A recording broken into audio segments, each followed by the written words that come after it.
Dear students, welcome to the classroom. Today we are going to continue the first lesson of Introduction to Computers, and today's topics are advantages of computers, uses of computers and history of computers. So watch the video carefully. Advantages of computer. Dear students, a computer is used in almost all fields of life. It helps man to do work faster and more accurately. A computer can work continuously without any reduction in its efficiency. Computers are used for reading, writing, drawing, listening to music, watching videos, and many other tasks. Let's see how computers are useful to us. First advantage of a computer is greater efficiency. Dear students, computers help people do their work more efficiently.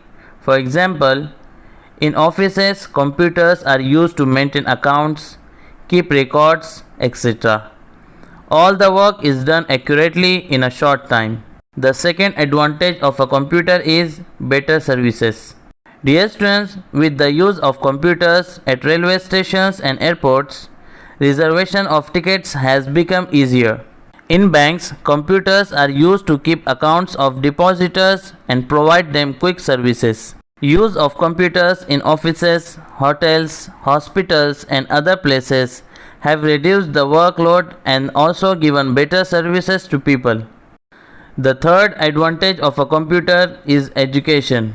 Dear students, computers are used in schools, colleges and educational institutions to teach all subjects.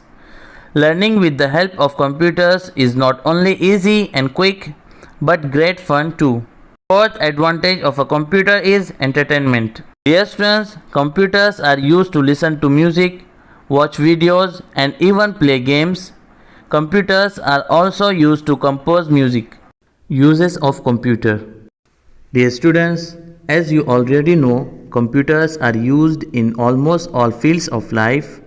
They are used in educational institutions, banks, offices, hospitals, government departments, scientific research, industries and many other fields.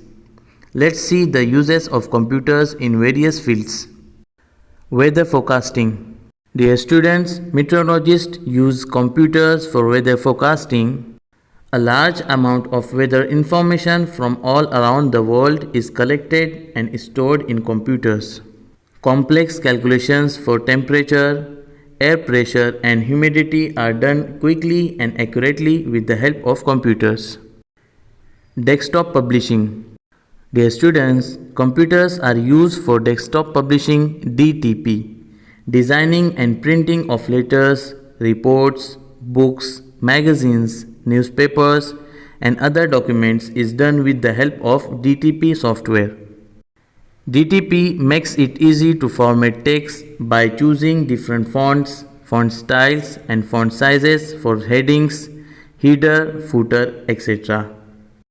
Layout is also easily done with the help of computers. Manufacturing. Dear students, today manufacturing industries use computer-based production technology. Computers are used to design and manufacture aeroplanes, cars, TVs, washing machines and other electronic products. Movement of parts and products is done with the help of robots, conveyors, etc. Automated material handling systems are widely used in assembly line operations. Dear students, computers are also used to keep a record of inventories, sales and purchases. Banking. Dear students, banks use computers for one-line banking, handling of accounts, preparing statements, calculation of interest, transfer of funds, etc. ATM facility allows you to withdraw cash even after banking hours. Airports. Dear students, at airports, computers are used to book or cancel tickets. Computerized data of arrival and departure of flights is also available at airports. Pilots use computers for flying the aircraft and also for takeoff and landing. Railway stations. Dear students, all the major railway stations across the country are connected with computers Booking and cancellation of tickets is done on computers. Some railway signals are also computerized. Now we will see other uses of computers. Dear students, computers are used in education, architecture, designing and planning buildings, engineering, animation, libraries, scientific research, space technology, defense technology, sending and receiving emails and collecting information through the internet. In homes and offices, computers are used to prepare documents, keep a record of names, addresses and telephone numbers, etc. Now my dear students, we will see the history of computer generations.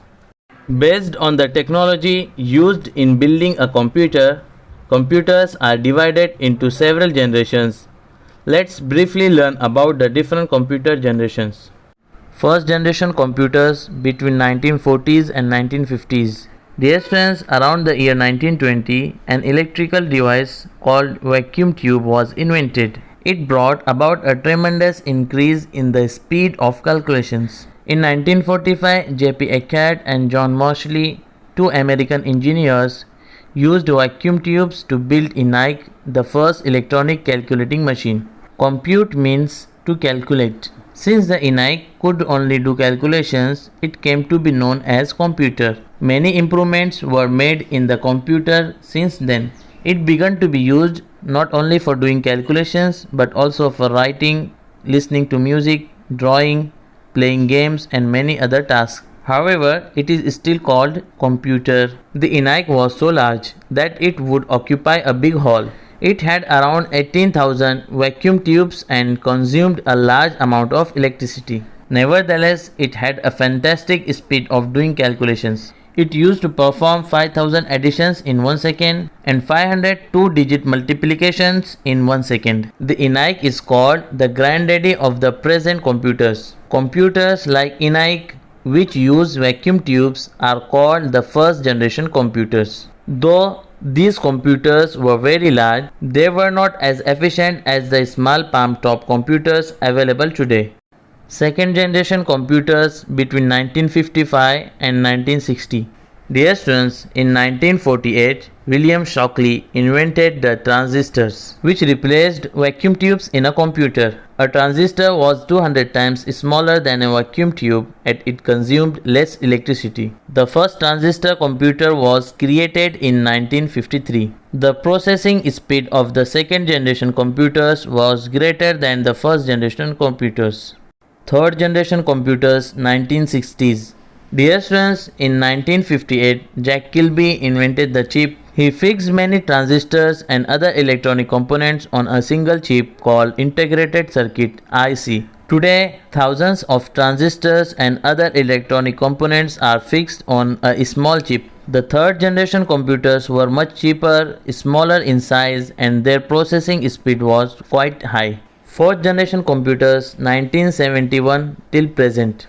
Dear students, the present day computers are the fourth generation computers. As a result of the VLSI technology, a million electronic components can be fixed on a single, tiny microprocessor chip. The microprocessor chip was invented in 1969 by Ted Hoff. A microprocessor chip controls the entire working of a computer. It functions like a human brain, but it does not have its own brain, and so it requires a set of instructions to carry out its functions. Today, personal computers are manufactured using microprocessor chips. Fifth generation computers.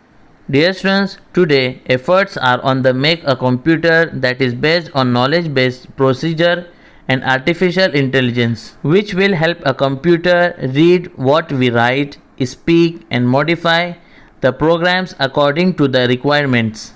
This will require millions of transistors and other electronic components fixed on chips. They will use SLSI, super large scale integrated chips.